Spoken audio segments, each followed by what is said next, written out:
Welcome back to another episode of the Startup Therapy Podcast. This is Ryan Rutan, joined as always by Wil Schroter, my friend, the founder and CEO of startups.com. Wil, startups are a bet it all and or go home type business, right? We just have to risk everything, risk it all, put all the chips in, bet the farm. It's the only way we can do this, right? And it's the right thing to do. Yeah, the only people you hear that from are the people whose bets won. You don't hear that advice from all the people where the bets failed. I've been watching this show with my kids. History Channel does these awesome kind of mockumentaries, if you will, about like the toys that built America and like the men that built America and all these things. And I love them, except they're just fairly untrue, right? It's more mythology than it is actuality. So they do all these little vignettes where they'll show some entrepreneur at a critical moment making like a bet it all decision. We were watching the one, The Toys That Built America, and they were talking about like Hot Wheels and like the big decisions they had to make. And they were talking about Barbie doll and Trivial Pursuit and all these things. And again, every time they show this fictionalized vignette of the entrepreneur being like, fuck it, let's just do it. Right. And I'm sitting there going, number one, no one does that. And number two, what a moron. Right. Well, also, you know what you didn't see? The other 300 room cams where people also said, fuck it, let's do it. And then became absolutely nothing but abject failures, right? They just went out of business and faded into obscurity. They didn't make the highlight reel. It's the thing. Yeah, sometimes big risks pay off. But if we only look at the times the big risks pay off, we start to assume that the only way to do this is to take big risks without any downside protection, which, yeah, you can do that if you want to join the 99% of startups that fail. I think it's become yet another chapter in startup lore where everyone believes that I heard this is the way it was done by big companies or that are big companies now or successful entrepreneurs. So I guess that's the way to do it. And I love when I hear that because I'm like, that is such broken logic. And we're in such a unique spot, you and I, in that we talk to thousands and thousands of founders. So we get to live everyone else's lives. And I can tell you, we have way more discussions where that conversation went wrong than when it went right.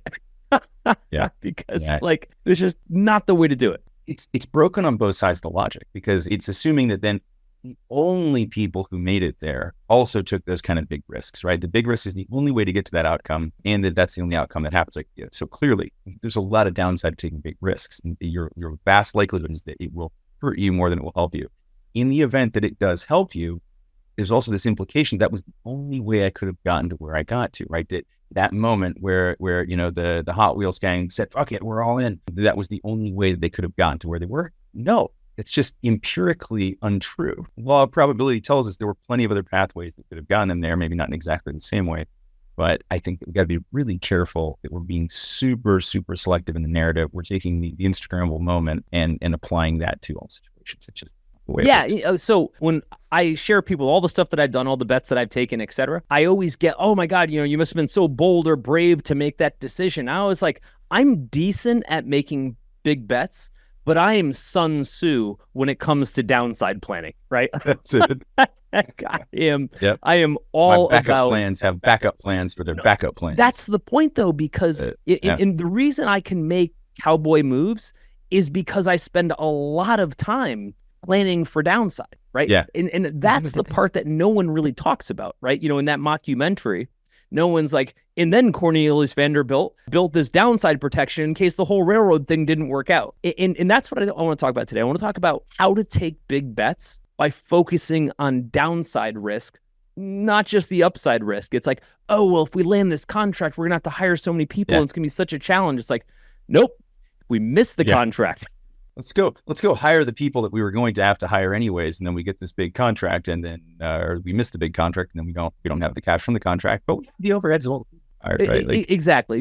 The first thing when I hear people taking big bets, like making, I'm going to quit my job. That's usually the first one, right? Right. Quit my job. I'm going to risk it all. Risk my 401k. I'm like, okay, so what's the downside plan? If that doesn't work, what's your plan?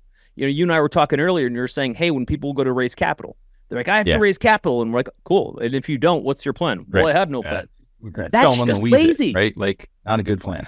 It's just lazy, right? Yeah, it is. It's like, how could you make that bet? And think about this, like, as we get further into building a startup, we're responsible for a lot of people. So if we make a cowboy bet and it doesn't pan out, Those are real jobs and lives, that are at stake because we were too lazy to come up with a plan B. There is nothing glamorous about jumping off the cliff with no idea what's at the bottom, right? There's nothing glamorous. That is lazy at best, irresponsible at worst. I keep having this conversation in regards to founders seeking funding. Nothing wrong with funding, nothing wrong with seeking funding, but there is absolutely something wrong with seeking funding without a plan B. Right? They're like, look, there's no way I can bootstrap this thing. Right? Flawed logic. The only option is to go raise funds because we need all that money to do all these things. Sure, to build that version of the business that you decided on that you still don't know can exist or not, right? You're telling me that your future imagination has figured out exactly how this only one way this can end,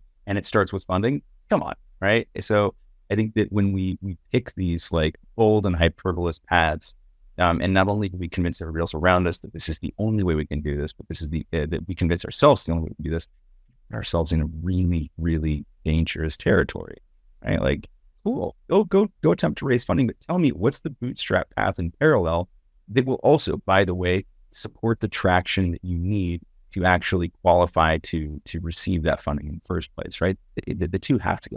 Let's walk through a massive cowboy move that we made and how we actually manage downside risk. I don't even have to tell you what I'm going to suggest because clearly it's when we bought Zirtual. So to give some folks some idea of the context, so a company is called Zirtual.com. It's a virtual assistant business. You can hop online and for a monthly fee hire a virtual assistant. We bought that business, Ryan, if you can believe it, almost 10 years ago. That was 2015. What's interesting about how we bought that business is that business had one of the most bizarre paths of all time. I'm not going to go into a ton of detail, but the short version is they were on fire, 8-figure revenue, 450 full-time employees. We're just about to close another round of funding. The round fell through, which this rarely happens like this. And they shut down. They had to shut down within 24 hours, right?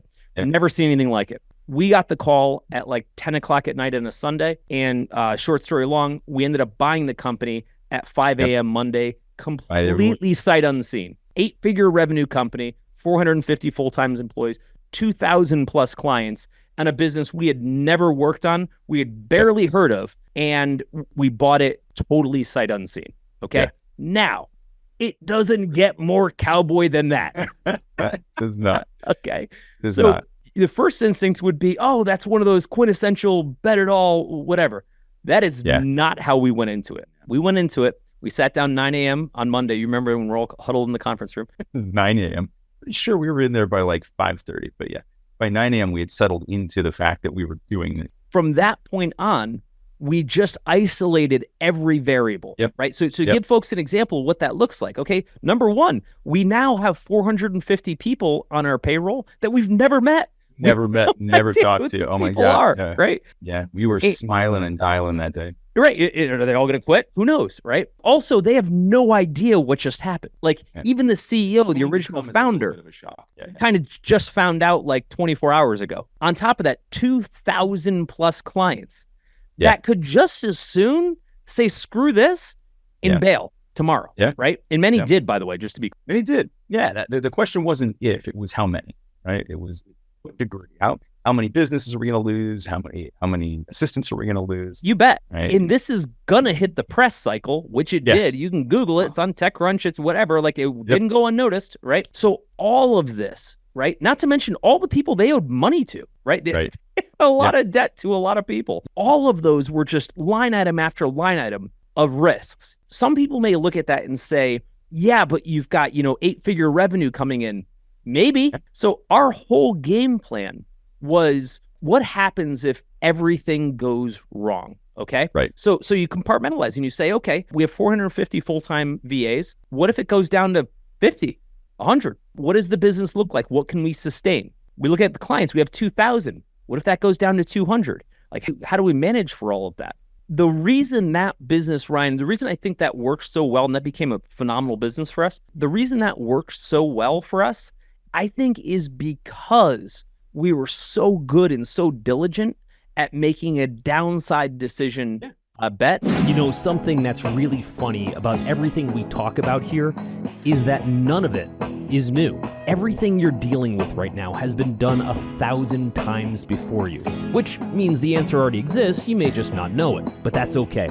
That's kind of what we're here to do. We talk about this stuff on the show, but we actually solve these problems all day long at groups.startups.com. So if any of this sounds familiar, stop guessing about what to do. Let us just give you the answers to the test and be done with it. We looked at worst case scenarios across the board. Yeah. And so it was like, but it's such a great point, right? Yes, maybe the upside eventually comes and we'll deal with that, right? Like, did we have to worry about, well, in case we lose half of our assistants, let's go and hire a bunch more right now. No, well, let's create a hiring pipeline so that we're ready for that. Let's do some things, but we were very, very cautiously optimistic about the upside, and we were very conservatively pessimistic on the downside.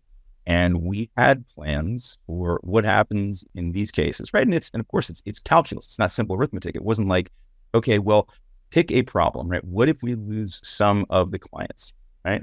Okay, solve that problem in a vacuum. What if we lose some of the assistants in a vacuum, right? We didn't. It had to be done across the board and understanding what are the impacts of these sliders. If this much of the business goes away and we lose this many assistants, if that works in parallel, then maybe that's actually a benefit. If one goes one way and one goes the other, like we lose all the assistants and none of the business, that's a big problem too. How do we plan for these? What are the contingencies for these things? But we had a plan is the point. On this. Yes, exactly. We had a plan for it. Well, first we had visibility and awareness, right? So go back to our example of the founder who's saying, I'm going to go raise funds. And if I don't raise funds, I'll go, it just goes bust, right? We could have said the same thing.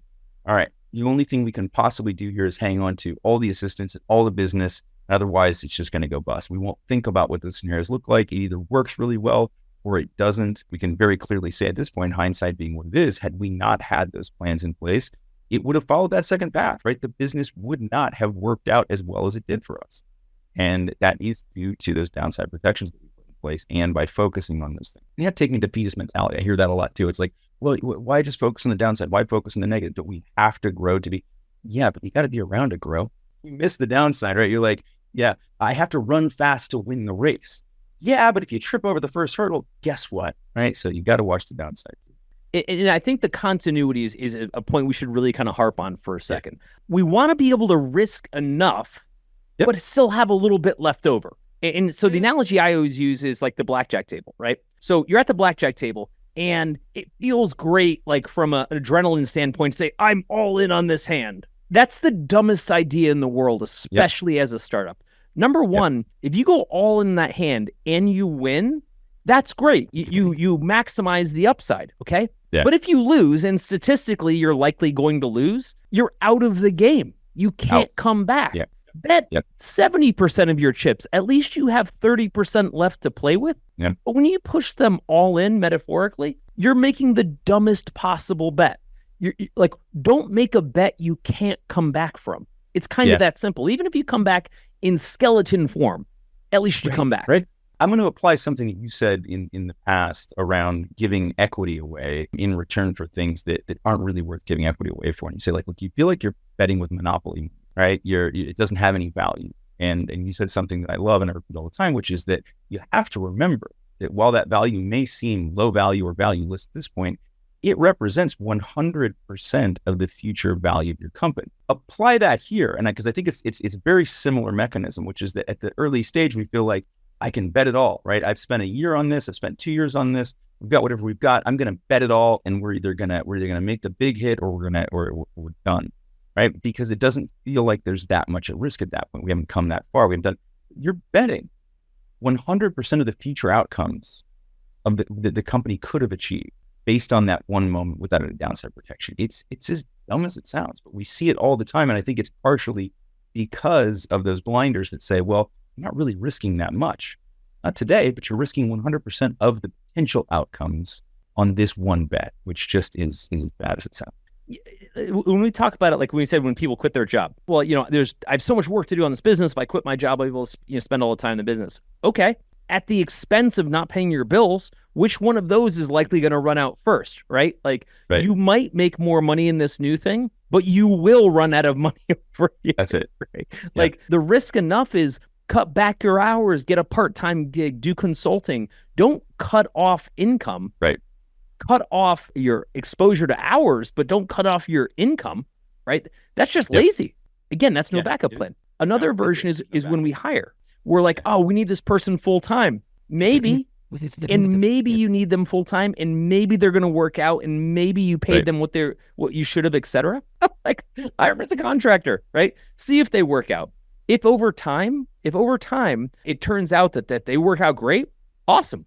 I think there's something about that one too, which is like the most of these bets that we make, there are very, very few times where it's like, we got to decide now, guys, the future of the factory is in the line. Are we going VHS or beta, right? Which way are we going? What are we going to make here, right? There are very few of those in almost every case. Like a hire is a perfect example, right? And it doesn't seem that risky as a one-off. It's like, well, if they work out, they work out. If they don't, we'll do it again. But you also don't have to treat it that way. And right, if you treat 100 decisions that way, it adds up to big bets, right? So instead, think about these things in terms of incremental bets, right? To your point, hire that person as a contractor, do a single project with them, do something that allows you to kind of get a preview of what the outcome of that bet's going to look like, and then build from there. There are so few things that require immediate and full binary decision of invest or don't in the startup space that it's almost laughable that we make any decisions that way. In my personal life, I'm used to just making bets on things, right? I'll be like, oh, I do a lot of woodworking. Like, I'll just start building this and I'll just figure it out as I go, right? Because I'm like, look, at the end of the day, it's $800 worth of wood, right? Like if I don't like fix, figure this out, I can't build this cabinet or whatever the hell I'm doing. It's an $800 problem. My downside, right, just isn't enough to worry about the bet I'm making. And I think like I process every single decision I make in a very, what's the worst that could happen? What's my downside risk? And it's interesting because a lot of people don't do this like in their everyday. They're like, something bad could happen, and therefore I can't make the decision, right? And it's like, no, that's lazy. What exactly is going to happen? We've talked about this in previous episodes, like there's paper demons, as I call them, like where they don't actually exist, but because we believe that there could be a problem. The worst case is rarely as bad as we imagine it to be. Also, right? You've got to quantify downside. I made a bad hire. Okay, that will cost real money, right? There may be severance involved, et cetera. But you can unwind it. Like it's not like these things are unfixable. Also, doesn't mean you never hire anyone again because you made a bad hire, right? I think that's the other thing is that we start to compound past decisions. We assume we didn't take any learnings from it. And part of that is because, and I think this is a great point, because we didn't do the downside analysis in the first place. We didn't really look at and quantify that and say, we didn't take any notice of it. Even after it's happened, we don't even really fully account for it and go, okay, I'm just not going to do any more of that, right? A paid spend on Google didn't work for us. I'm never going to try that again. I'm not going to, I didn't look at the downside. We looked at the upside. We didn't get the upside we wanted. And now we just won't do that again without going back and saying, okay, let's reevaluate the downside now and see if that actually makes sense in terms of the calculus of the decision we're trying to make. It just doesn't seem to happen with enough frequency. People's personal lives are a great reflection of that. Even in the business world, they're like sort of expect things to be run off of a spreadsheet. They're not. In my mind, like we are in the business of bets. Right. We are in the startup. As a startup, you are in the business of risk, right? It's important to be good at the business of risk, right? And being good at the business of risk is how to manage downside. Like we keep saying, the upside is never a problem. I've had those penultimate moments where like a huge contract came in that was life-changing and we had to hire hundreds and hundreds of people to solve it. Yes, it's work, but it's not a problem. Right. A problem is when you don't get the contract and you have to fire hundreds of people. Like that's a problem. When I think about like any startup, right, I think about this entire journey, Ryan, as just a series of bets. But I think what we've learned, and you and I have been doing this together for a long time, what we've learned is, we'll make bad bets. Who cares? But we won't make like game over bets. And we won't make uncalculated bets. We won't make bets where we go, damn, that worked out a lot worse than we ever thought it might have. I don't remember having ever said that, right? We've said that didn't work out as we'd hoped, or well, that's, you know what? It's funny. I would say that like in 90% of our bets that go wrong, which is probably just 90% of our bets, we typically will end up saying some version of, oh, that kind of went as expected. I love not being surprised by our bad bets. Like it gives you a lot of comfort to wake up in the morning knowing that we take this approach. It speaks to longevity, right? It speaks to extending the runway. It speaks to being around to make that next bet and never being caught off guard by them, I think is so important. Prepares you for the big things that you didn't see coming too, right? Like then when a pandemic pops up if you've also got a bunch of other floating bets out there that you didn't know what the potential downside was, and they're now magnified by some weird black swan event, yeah, that's really problematic. And we saw a lot of really good otherwise startup companies die as a result of it. It's sad, right? Because there wasn't downside management in place to begin with. I think like that's the pushback for folks when they say, hey, I'm making whatever the bet is, no matter how small, even, as entrepreneurs within our company and the teams, each person making their own bets. I think what's important for us is to be able to say, hey, yes, we're making whatever bet. What's your backup plan? Well, my backup plan is this. If this doesn't work, here's what we'll do. Cool. Then make the bet. Yep. I think it's empowering that way, right? Because like you said, we know how to come back from it. I think the part of it, it's not an admission of a bad bet, right? Because I think people are saying planning for failure, well, that's just negative. It's like, no, that's the foundation for being able to make a good bet.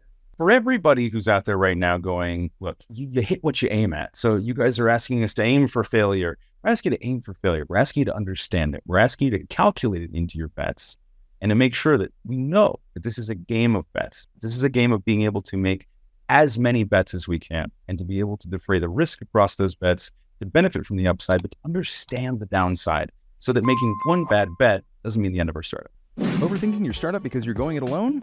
You don't have to, and honestly, you shouldn't, because instead, you can learn directly from peers who've been in your shoes. Connect with bootstrapped founders and the advisors helping them win in the Startups.com community. Check out the Startups.com community at www.startups.com to see if it's for you. Could be just the thing you need. I hope to see you inside.